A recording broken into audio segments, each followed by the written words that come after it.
দুটা জিনিস পরিষ্কার করতে লাগছি আর সব ওলটপালট হয়ে গেছে। এটাই বাসা বাড়ির নিয়ম। দেখেন প্রতিদিন ঘর মোছায়, ঘর পরিষ্কার করা হয়, শুধু দুটা জিনিস পরিষ্কার করতে যাই সম্পূর্ণগুলো নোংরা হয়ে গেছে। এই তো পরিষ্কার প্রায় হয়ে গেছে আমার। তো দুটা ফ্রিজ মোছা শুরু করছে। আসসালামু আলাইকুম, কেমন আছেন সবাই? আর এইভাবে কাজ শুরু করছি, ফ্রিজে সব কিছু নামিয়ে। আর এই তো নামাতে যাই দেখলাম টমেটো সিদ্ধ করে রাখছিলাম সেকে, তো ভালো মেয়েটাও সস করে ফেলি, কারণ রেখে দিলে আর করা হবে না, সামনে বছর পার হয়ে যাবে। কিছু টমেটো আস্ত রেখেছি। আর এটা টমেটোটা লবণ, মরিচের গুঁড়া আর রসুন দিয়ে সিদ্ধ করে ব্লেন্ডার করে একটু সেকে রাখছিলাম। এই তো খালি জাল দিলাম, সোয়া সস, ভিনেগার, একটু মরিচের গুঁড়া, হালকা লবণ আর চিনি দিয়ে জাল দিয়ে নামিয়ে ফেলবো। তাহলে সস হয়ে যাবে। একটু ঘন যখন ঠিক হয়ে আসবে আর টপ টপ করে ফুটে উঠবে তখনই হয়ে যাবে সস। এটা জাল দেওয়া শুরু করছি। আর ফ্রিজ খুললে ডিপ ফ্রিজে আরও পুরাতন যে কত কী থাকে, তার মধ্যে আমরা হুট করে একটা গরুর মাংসর প্যাকেটও পেয়ে গেছি। ভাবছি মাংস কিচ্ছুই না ফ্রিজে, তারপর দেখি না, এক প্যাকেট রয়ে গেছে মাংস। তো মাংসটা কি আর রাখা যায়? একটু এই সসটা ঠান্ডা হলো, এটা শুরু করে দিলাম।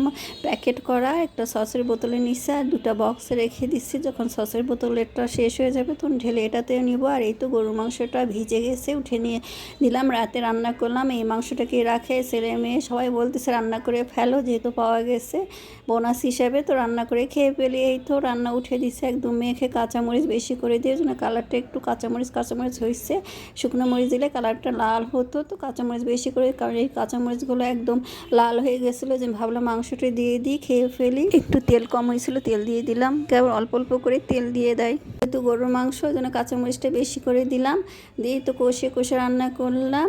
আর রাতে রান্না মানেই তো ছেলে মেয়ে সব রান্না করে ঘোরাফেরা করছে। তো ওর আব্বা রসুন ছিলে দিচ্ছে, আস্ত রসুন বেশি করে দিব। আর রসুনটা সবাই পছন্দ করে আমাদের ঘরে। আর সবাই রান্নাঘরে গ্যাঞ্জাম করতেছে। কথাগুলো যদি শোনাতে পারতাম তাহলে ভালো হতো, কিন্তু উপায় নাই।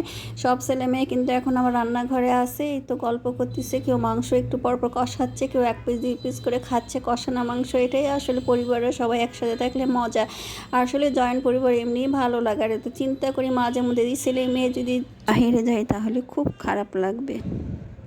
আসলে ছেলে মেয়ে কাছে থাকাটাই ভালো। এখন মনে মনে মনে হয় যে একাকিত্ব অনেক মনে হয়। এখন ছেলে মেয়ে একটু দূরে থাকে তো বোঝা যায়, ছেলে মেয়ে কাছে না থাকলে কেমন লাগে। ভাবতাম ছেলে মেয়েকে দেশের বাইরে পাঠাবো, ভালো লেখাপড়া করবে, দূরে থাকবে, ভালো থাকবে, আরামে থাকবো, ঘুরে বেড়াবো, কিন্তু আসলে এটা আনন্দের জীবন না। ছেলে মেয়ে কাছে থাকাটাই মজা বেশি। এই তো রান্না হয়ে গেল। আর এই যে আইসক্রিম নিয়ে আসছিলাম, আমার মেয়েটা ঠান্ডা লাগছে, রাতে আইসক্রিম খাবে না, ওর একটুতেই অ্যালার্জি আছে, একটুতেই ঠান্ডা লাগে। তো আমরা খেয়ে নিচ্ছি আইসক্রিম। কেউ কোন পছন্দ করে, কেউ বাটি পছন্দ করে।